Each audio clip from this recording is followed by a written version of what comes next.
he was here when NA started in Memphis, Tennessee. I think he picked up his 30-year key tag at the last convention here.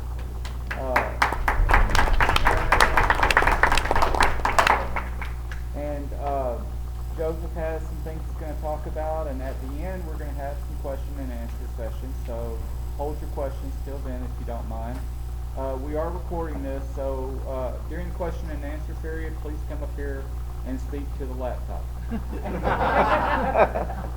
All right, with that, I'll introduce Joseph. I'm an addict called Joseph. Hey, Joseph.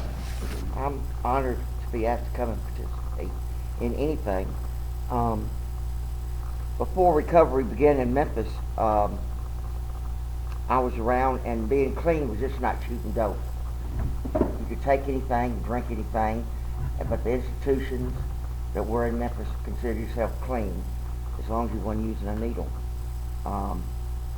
And that was the first thing I let go of, and I called an ambulance on myself because I thought I had accidentally killed myself. And instead of taking me to the hospital, they took me to a place called Tennessee Psychiatric, which is Memphis Mental Health Institute these days, which I think is gone now, and said that I was just crazy. I had an overdose. And from there I went to, because I was living out of my car, and I went to the Salvation Army. And that's where I heard my first 12-step meeting that they were bringing into that meeting. And that's where I got on marijuana maintenance. So I stopped drinking then, and then that's all I did was smoke pot. And that was leading me down the road to do other drugs, and it was about to kill me again. And somehow I wandered into the public library on McLean and found Narcotics Anonymous, that the World Service Office had sent the name and number and address, P.O. Box. And I called them collect, and they accepted the phone call. And that's when I began to get, after a week or so of calling every day, I got clean over the phone. And the fellow Jimmy Kay, one of the co-founders of NA, was the guy that answered the phone there at that time. He was the only one in the office. We were small all over the world. At that time, we only had meetings in certain parts of the United States, and one or two little meetings in England, a meeting in New Zealand, and that was it. There were no meetings anywhere else in the world. And he told me that if I was going to stay clean, that I was going to have to start meetings and go and talk to institutions and tell them about Narcotics Anonymous and what addiction is and what recovery is. And he explained that to me. And from then, our first meeting was at Memphis House, which is a recovery center here in Memphis. That's the only place that would let us meet and have meetings. And meetings with there, I would have to go, because it was only me, and pick people up, take them to the meeting, start the coffee, and go and pick more people up and bring them back to the meeting, and then do the same thing after the meeting. And that went on for several months, or almost a year, I think. I'm not quite sure about that. And all this time I was calling Jimmy Kay collect to stay clean and find out about what recovery was. And he said the next thing you have to do is in 79 is go to the 78, go to the World Convention in Atlanta, Georgia, where he said you're going to find other clean addicts and find out what recovery is really about. And so I didn't know what the World Convention was, so I went to it, and that's where I met my first clean addict other than myself, was in Atlanta, Georgia in 78. In 79. September of 79. I made a note of that date so I could try to remember it. And there I met some people down there that started talking about we needed a book of our own, because we were using another fellowship's book in our meetings, because that's all we had. And he said we needed to write a basic text on freedom from active addiction, and it was going to be a we book. And I was thinking the wee book meant a real small book. and I went on like that for a long time because I didn't want to ask any questions.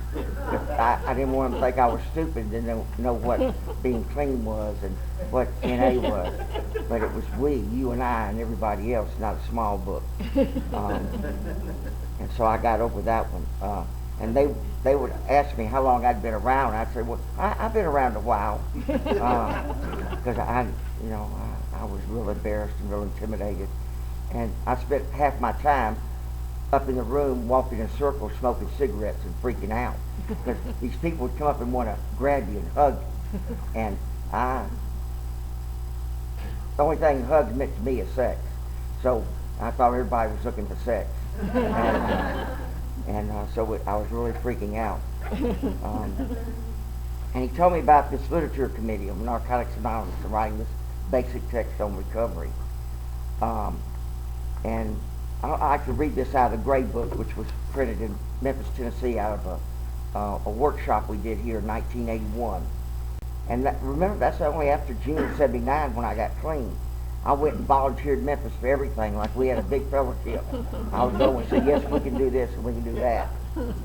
This work is a product of 3 world conferences which were held between October '79 and February of '81 at Wichita, Kansas, Lincoln, Nebraska, and Memphis, Tennessee.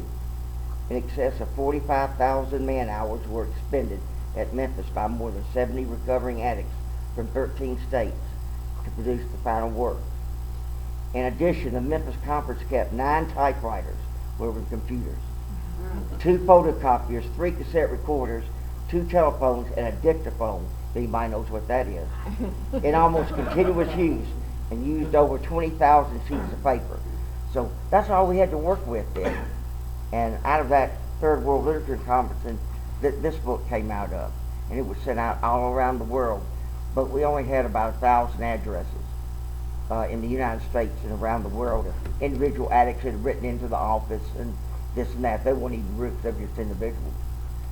And we started getting input in, and out of our input we got in Memphis, we had a conference over Thanksgiving in November of '81 that this book came out of, the approval form.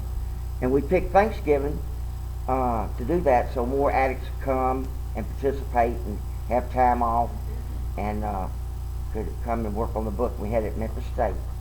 And there are some pictures on the internet of that, I understand. And so it shows how big a Memphis part played in writing the basic text. Because after this book, the basic text in hardback came out. So without recovering addicts in Memphis and all over the world coming to help here, just like the outreach committee, we were kind of like an outreach committee and didn't know it for the world. Just because one crazy old person and then one after another and after another came together to not use dope. And then right after that, we came up with a pamphlet that was written in Memphis called The Triangle of Self-Obsession in '81 and '82. And that's about the only piece of literature that went all over the fellowship that was had no changes in it. Nobody had any changes they wanted to make in it. So that made it through so many workshops. So Memphis has played a big part in writing the basic text of NA. And it certainly made my recovery possible. And my first sponsor was Jimmy Kay. And then he said, you need to start a helpline. So we and a couple other people figured out, what we wanted to do. We said, we wanted to live. So we went to the telephone company and said, we want a phone number that has live in it. And LIVE, and that's our phone number still today after 30-something years. 276-LIVE or live, or however you want to say it. And so that's how our helpline started. And it was just 2 or 3 people that would, we set up to answer to the Suicide and Crisis Center, because that was the only contact we had, because so many of us were suicidal or had connections through different institutions in Memphis. So they answered our phone for us. and they had the phone numbers of other addicts clean, and they would get phone numbers and call us, and we'd call the addict back. And so that's how the early meetings got started. For Memphis House, our first meeting that got started was at St. Mary's downtown. And we had a buzzer on there because it was only homeless people and not clean dope addicts wanting to get into church and steal things.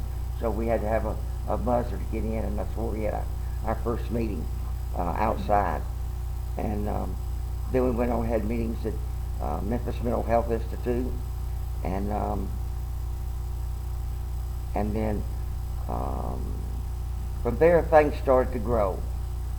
I can't remember who attended the first meeting. There's nobody else clean that attended the first meetings of the first couple of years in Memphis today that I know of.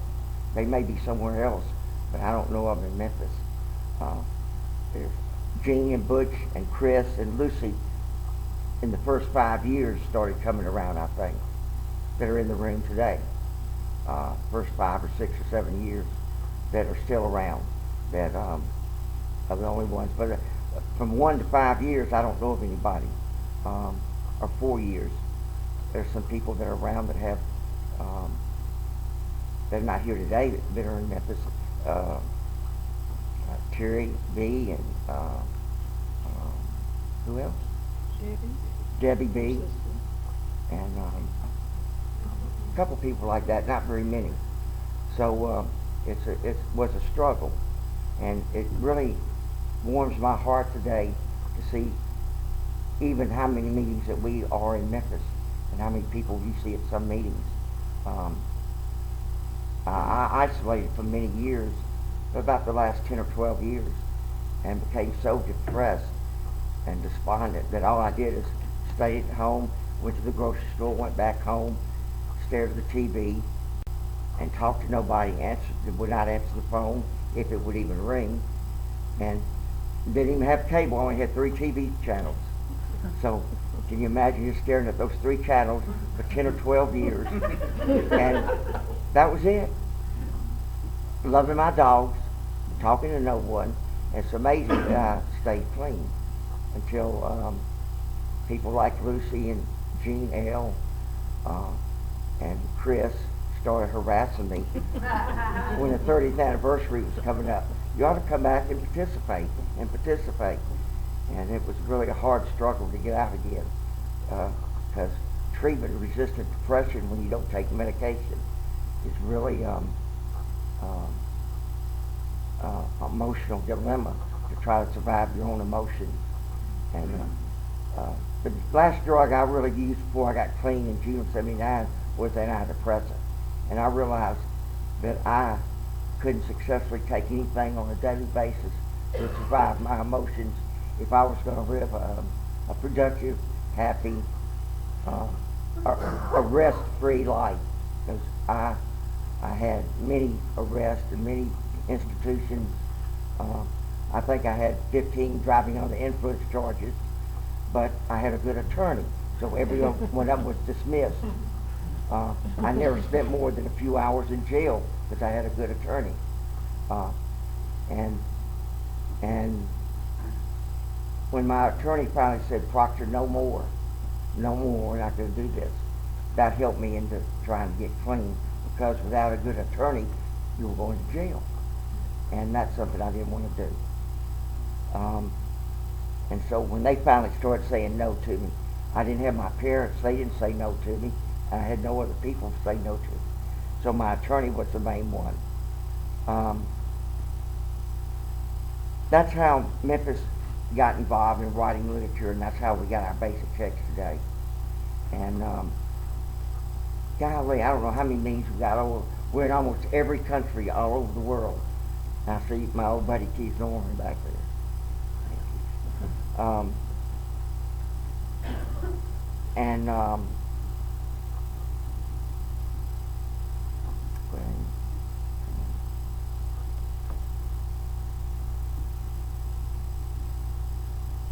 One thing that the committee wrote a little outline here to help me, because I have that early onset Alzheimer's disease, which can be taken very well. And they really think that I may have Alzheimer's, early onset.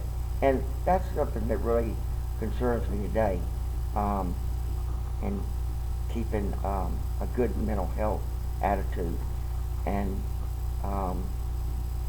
trying to participate in life and be a better person, and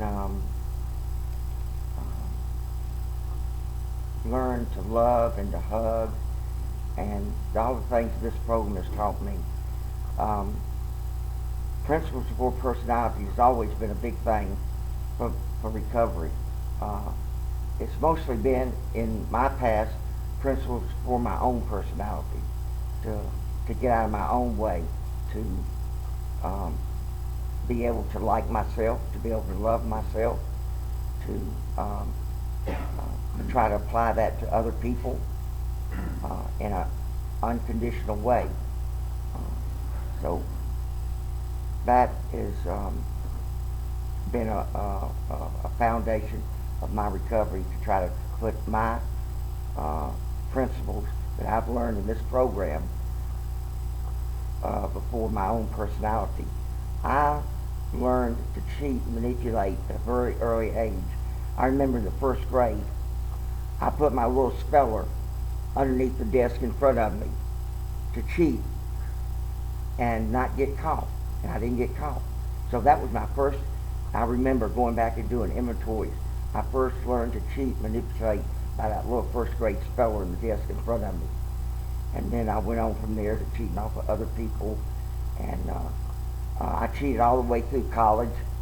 My college degree, my bachelor's and my master's, all cheated all the way through, or I wouldn't have gotten it. I had the teacher's editions of the book. I was able to kind of manipulate and get those. We had all the answers in there. And sometimes they wondered how I got to that answer, because I didn't know how to do the work between the question and the answer, so I just made up crap to get to the, how in the world did you get that answer? Of course, I didn't tell them I had their teacher's edition, but it was a kind of manipulation all my whole life. And my parents were great enablers to me, because I was the only child, and they enabled me to the fullest extent. I remember one year in 1965, when I graduated from high school, I had a full scholarship to Mississippi State University that I got falsely. I didn't stay down there but about a year, because I spent too much time over at MSCW for women, and so I got kicked out of there. So my conning and my manipulation was starting to run dry on me, and I was losing my ability to con and manipulate, because the drugs were all involved.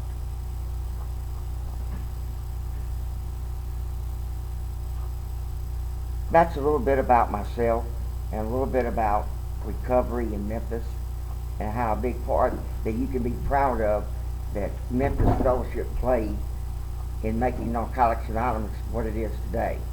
Because it would not have had the book as we know it today without what happened through addicts coming to Memphis, Tennessee, and working on this literature. We would have had one, but who knows when and how, because before this book that we started working on, we had the little white booklet and 5 pamphlets. That's all we had, and 1 or 2 clean addicts, and that's all we had in the world. And so Memphis can be real proud of the part it has about what Narcotics Anonymous is in the world today. And because we as a fellowship did this. I never wrote one thing in the book. I still cannot transfer my thoughts into paper. What I did is help arrange for the copy machines, empty ashtrays, go out for food, set the chairs up, the tables up, arrange for this thing or that thing, to make a good atmosphere so other people can let their talents flow out and do what they can do. So anybody in any room can do whatever they can do to make recovery possible for themselves or somebody else, because that is needed. You never know what that extra minute you might spend or that extra thing you might do might be a good example for somebody else, as well as helping yourself in participating. We'd been up for 3 or 4 days in Memphis when Greg Pierce, one of the original members of NA, was in Memphis working on literature when this pamphlet, The Triangle of Exception, came up. And we were so obsessed we decided to write this pamphlet. And back then you could do stuff like that. And then we sent it to the Literature Committee, which I was on. I think I was the treasurer of the World Literature Committee at that time. I was. I'm even in the book here. To prove the point. So we stamped it for review only, printed it up, went to the printer, printed it up in the exact format as the other IPs, and sent it out, just like that. But it went out to so many literature committees around the world through workshops and everything, and it didn't even get changed, and it finally got approved. So God, good orderly direction, works in mysterious ways, and you never know what those ways are as long as you work on Hawks maintenance, which was the early meetings we had. Don't get too hungry, angry, lonely, tired, or take yourself too damn serious. Hawks maintenance with an S. Well, that's a little bit about me and a little about recovery in Memphis, Tennessee. And I'm grateful that y'all listened and participated by helping me laugh at myself. And I'd like to thank y'all for asking me any questions that anybody has from each other or to me or anything. We could open the meeting to that. Well, thanks, Joseph. Really appreciate you coming in.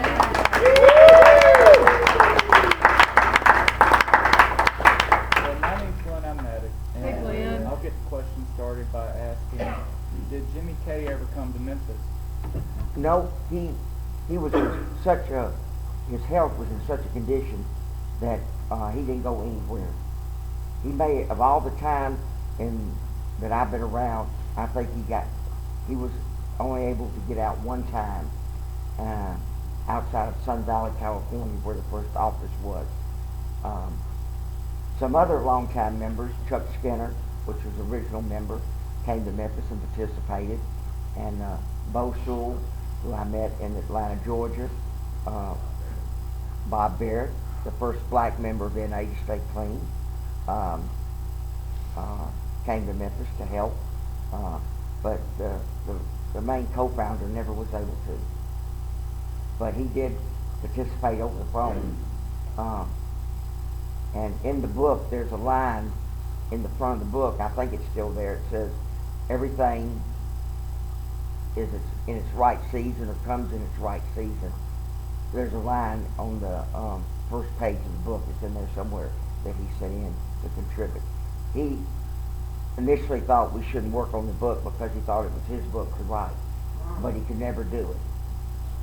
But he began to realize that we were doing his work for what he had done for us by keeping, he had the World Service Office in his living room. And checks for literature and everything were just pasted on his walls as I went out there to see him, and everything, just like we do things in our living room. That was the office, and that was the Worldwide Fellowship Nerve Center, just like any one of our living rooms. So. Matthew. Joseph, I really don't have a question, but more of a comment. I didn't realize you had been around as long as you have. And I just want to thank you because it's because of your dedication to this part of the fellowship in Memphis, it paved the way for all of us to be here. And I'm so grateful for that because it's a witness to these rooms and these people and people with strong dedication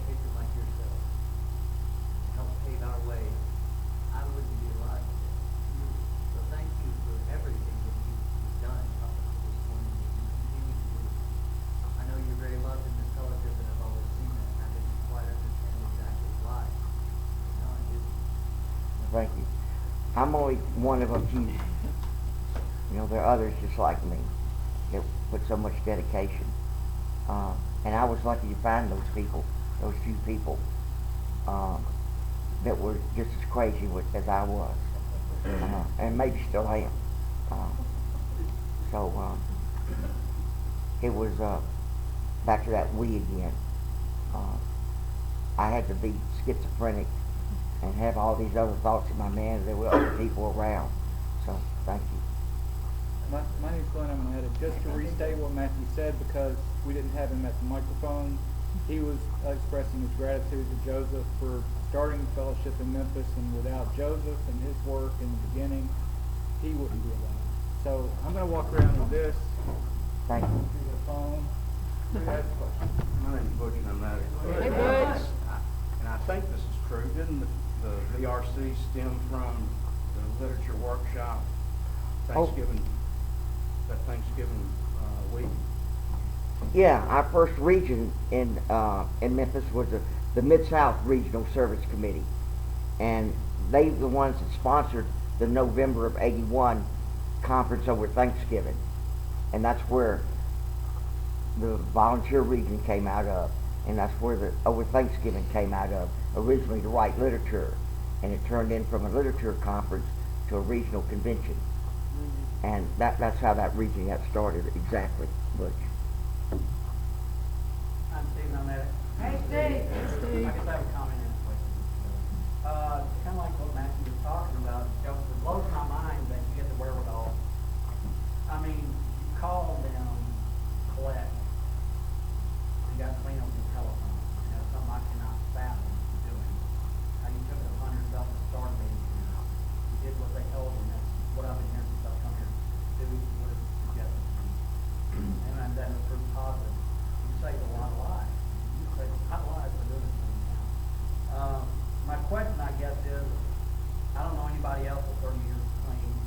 I know knowing Lucy and being kind of from the beginning. Do you still network at all with people with the same amount of clean time as you, like in other areas at all? Yes, here recently I've been in contact with other people in other areas. The literature was the key to me knowing other people all over the world. And I've had that great opportunity to know people all over the world. And I still do, from different states in the United States and Australia, where all my, except my current sponsor are all dead now. And they lived in different places around the world. And we always got recovery over the phone and met up at conventions. That was a part of recovery. You must go to the next convention. It wasn't as many as there are now. So that's where you had to go to meet other clean addicts together. You didn't have these rooms like we have today together. So it was very important to, and I still network with them, and I hear from them all the time. And when I isolated so long with my depression before I came back this time, I lost contact with a lot of people, but they still call, and I've been in contact with them again. So yes, thank you.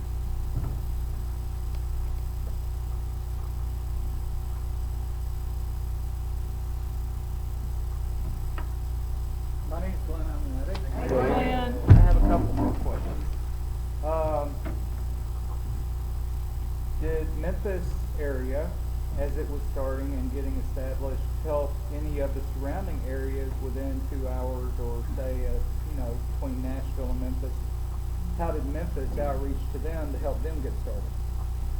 Yeah, Memphis did go just as clean addicts or some members that were active in the area. We went over to Arkansas. We went up into Tennessee. We tried to go down to Mississippi. Just much like your committee is doing. It wasn't called a committee then, but we got those, like that road trip. We'd get in the car and go. But it was very hard unless there's a person or two that really were dedicated to their own recovery to keep those meetings alive. And you couldn't keep them alive from Memphis. We'd go, and then that meeting place would be closed, it'd be locked, and nobody'd be there. But since then, things are gotten a lot better. So we did do road trips.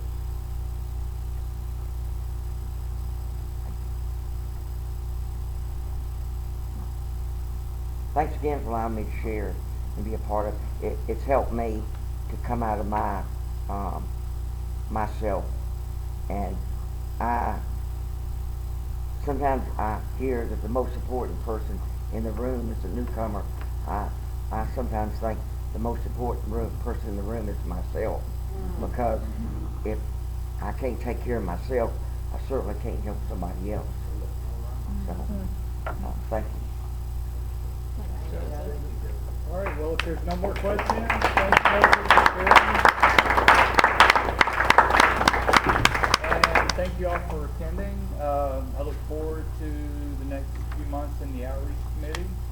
And it's really cool to hear someone who was in Memphis in the beginning talk about outreach between the world and us in surrounding areas. Be sure and for phone cards, please stop by and put your name, clean date, phone number if you want to be put on the phone card. And unless you're 100% sure, don't put someone else down. But if you're 100% sure, you can put them down. All right, well, let's close.